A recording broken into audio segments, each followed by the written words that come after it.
জুলাই গণ অভ্যুত্থানে ছাত্র জনতাকে দমন করতে ফ্যাসিবাদী সরকার নির্বিচারে গুলি, টিয়ার সেল নিক্ষেপ ও হামলা চালিয়েছে।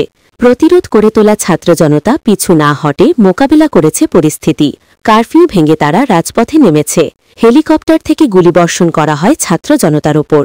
একে এক আকুতভয় ছাত্র জনতা প্রাণ দেয়। আইনশৃঙ্খলা বাহিনী জুলাই শহীদের গণকবর দেয়। পরিচয় মেলেনি এমন ১১৪টি মরদেহ গণকবর দেয়া হয় রায়েরবাজার কবরস্থানে।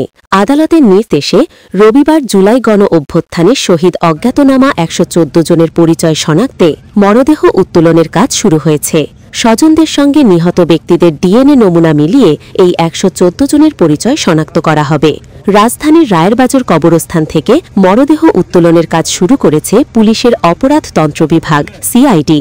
এই কার্যক্রমে ঢাকা জেলা প্রশাসন, বাংলাদেশ পুলিশ, ঢাকা উত্তর সিটি কর্পোরেশন, ডিএনসিসি সহযোগিতা করছে। এই প্রক্রিয়ার সঙ্গে যুক্ত আর্জেন্টিনার ফরেনসিক বিশেষজ্ঞ লুইস ফন্ডি ব্রাইডার সহ সিআইডির প্রধান ও অতিরিক্ত মহাপরিদর্শক মো ছিবগাত উল্লাহ মরদেহ উত্তোলন কার্যক্রম তদারকি করতে উপস্থিত ছিলেন। মরদেহ উত্তোলন কার্যক্রম সম্পর্কে গণমাধ্যমকে ব্রিফ করে সিআইডির প্রধান মোহাম্মদ ছিবগাত উল্লাহ বলেন, মরদেহ উত্তোলনের পর ময়নাতন্ত্র হবে।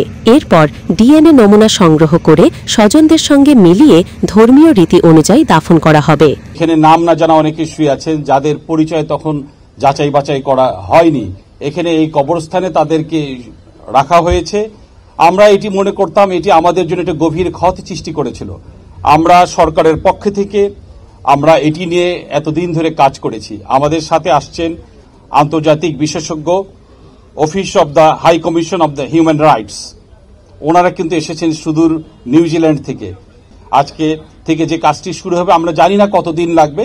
আমরা অবশ্যই আমাদের সেই সকল আনাসদের উত্তরসূরি যারা এখানে শুয়ে আছেন তাদেরকে আমরা শনাক্ত করতে পারবো, যারা বুকের রক্ত দিয়ে দেশকে স্বৈরাচার মুক্ত করেছিলেন। আমরা তাদেরকে শনাক্ত করতে পারবো। এবং যে জিনিসটা আমরা আপনাদেরকে বলতে পাই, এর জন্য কিন্তু একটা ইন্টারন্যাশনাল প্রোটোকল আছে, যেটাকে মিনেসোটা প্রোটোকল বলা হয়।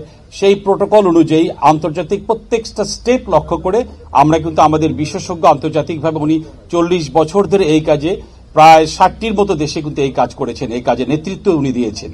তো সেই প্রোটোকল অনুযায়ী আমরা এই কাজটিকে সম্পন্ন করব। আমরা জানি না কতদিন লাগবে। এটা অত্যন্ত শ্রমসাধ্য একটি কাজ এবং এর জন্য কিন্তু আমরা বেশ কয়েকদিন হলো কিন্তু ওনার নেতৃত্বে আমরা আমাদের সকল স্টেক হোল্ডার যারা আছে, ইভেন দেন যিনি গৌর খদক আছেন তাকে সহ কিন্তু আমরা সিআইডিতে এদেরকে প্রতিনিয়ত প্রশিক্ষিত করা হয়েছে, যেন আমরা সেই মিনেসোটা প্রোটোকল অনুযায়ী প্রত্যেকটা স্টেপগুলো করতে পারি। আমরা অত্যন্ত আশাবাদী আমরা এই কাজগুলো সুন্দরভাবে আন্তর্জাতিক প্রোটোকল অনুযায়ী হিউম্যান রাইটসের যে জিনিসগুলো আছে প্রত্যেকটা স্টেপ অনুযায়ী আমরা করতে পারবো। মরদেহ উত্তোলন কার্যক্রম শুরুর খবর পেয়ে নিখোঁজ শহীদদের পরিবার হারিয়ে যাওয়া স্বজনদের ছবি নিয়ে কবরস্থানে উপস্থিত হয়। রায়েরবাজার কবরস্থানে অজ্ঞাতনামা শহীদদের গণকবর এলাকাটি সাদা কাপড় দিয়ে ঘিরে রাখা হয়েছে। পাশেই অস্থায়ী তাঁবু স্থাপন করা হয়েছে। সেখানে শুধুমাত্র অজ্ঞাতনামা শহীদদের পরিবারের সদস্য ছাড়া কাউকে যেতে দেওয়া হচ্ছে না। জুলাই গণ অভ্যুত্থানে অংশ নিতে জুলাইতে বাড়ি থেকে বের হয়ে নিখোঁজ হওয়া স্বজনদের লাশটি আজও খুঁজে পায়নি। তারা অন্তত লাশটা চায়। ছেলের লাশ সেই বাবাই জানে তার কি অবস্থা। ছোট ভাই শহীদ রফিকুল ইসলাম, আমি তার বড় বোন। আমার ভাই জুলাই 18 তারিখে ঘর থেকে বেরিয়েছে, 6টায় বাজে সন্ধ্যায় বেরিয়েছে। এবং সন্ধ্যায় বেরিয়েছে, এরপরে শনি একটা ছিল, শনি একটা আমার ভাইয়ের সাথে কথা হয়েছিল মোবাইলে। আমি শনি একটা ছিলাম, আর 7:30 বাজে কথা হয়েছিল। 7:30 বাজে কথা থেকে এরপরে শনি একটা গেছে, যাওয়ার পরে আর ফিরে আসে না বাসায়। আমার হাজবেন্ডের লাশটা তো আমরা পেয়েছিলাম, হাত দিয়ে ছুঁতে পেরেছি, কবর দিতে পেরেছি, ওরা তাও পারে নাই।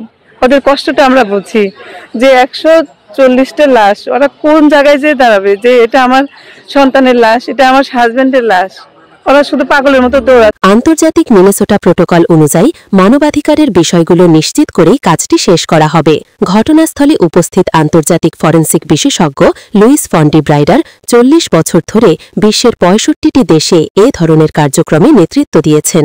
আন্তর্জাতিক ফরেনসিক নিয়ম মেনে ও স্থানীয় বিশেষজ্ঞের সঙ্গে সমন্বয় করে কাজটি পরিচালনা করা হবে বলে জানান লুইস ফন্ডি ব্রাইডার।